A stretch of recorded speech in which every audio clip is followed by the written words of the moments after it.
That is Warcry. Ah, that is Warcry. Brighter than 1,000 suns. Yeah, so that's from the... I put that with the Red Sonja because we're going to look at the Red Sonja board game unboxing. Happy fucking Thursday, everybody. So, what have we got here? We got a box. That's my P.O. box. Remember, you can always send mail to my P.O. box. It's eBay has it listed as Maestro Drake's Metal Men, but, you know, whatever. So, that's my P.O. box. If you ever want to send mail, be respectful. So, it is the board game. I remember seeing this for 3 times as much, and eBay had it listed for $15 plus $8 shipping, so that is not a bad deal. And this thing fitted my smallest backpack, so what does that tell you? What a bargain. We're taking a look at the inner workings here. I still collect board games. I got my hand in the fucking way. Of course we do. This is Hyrcania's Legacy. I can't pronounce. There we go. Red Sonja, Hyrcania's Legacy.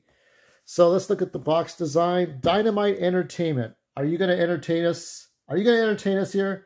Lynn Vander Studios. Jazzco. I do believe...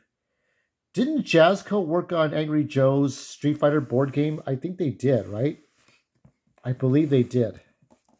Here we got fully cooperative, ages 14, 60 to 90 minutes. Wow, what a game. What a game this is. All games should be like that, right? Here is the meat of the game. So actually I'm going to take off the plastic sheet so we can see this better. Let me see if there's anything else. Fully cooperative. Okay, I'm going to remove the plastic sheeting. All right, Hyrcania's Legacy is a cooperative game for up to 4 players. The 4 of you, your allies will choose a quest before traveling through the realms in search of items, equipment, fierce battles, and danger. These are the days of high adventure. So there is the lovely Red Sonja.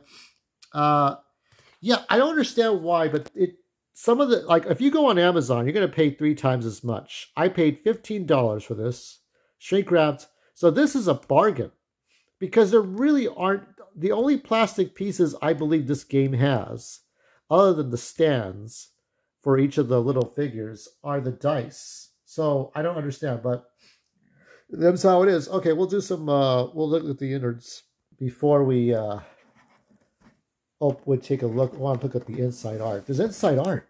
There's inside art. Okay, here we got, here is, this is like a wizard.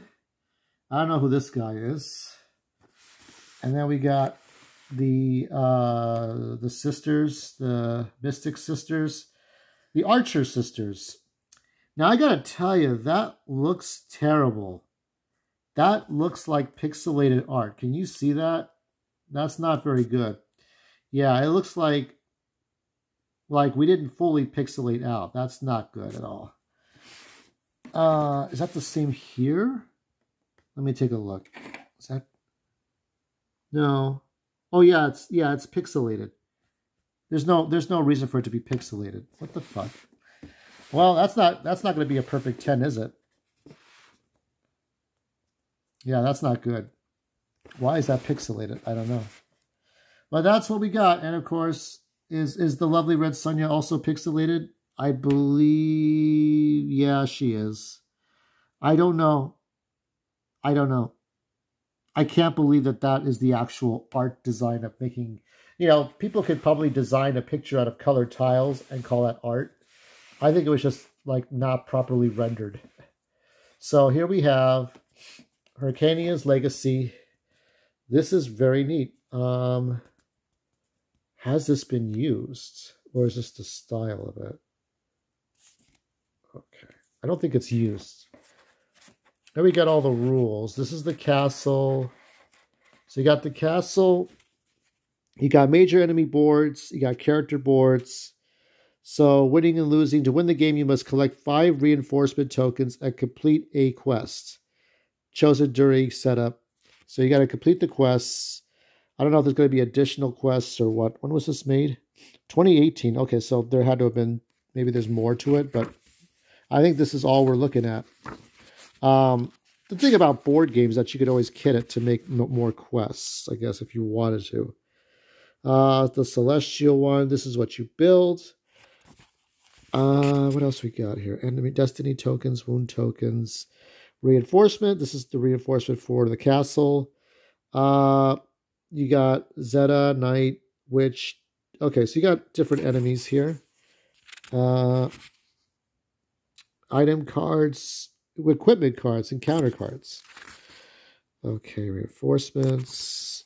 You got all these. This is the setup. So there's different ways you set up the game. I think somebody had pointed out in a review that there's another way you set up the game for an introductory, but that it was not possible to do it that way.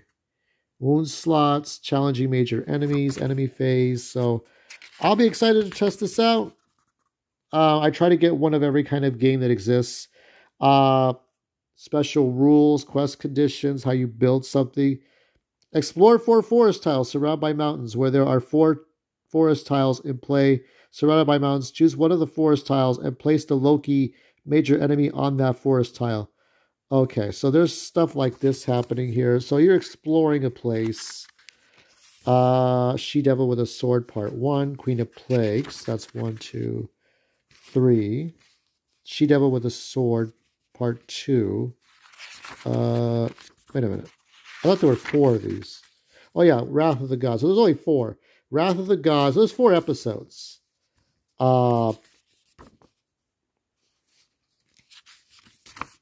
And there's the Red Sonja books.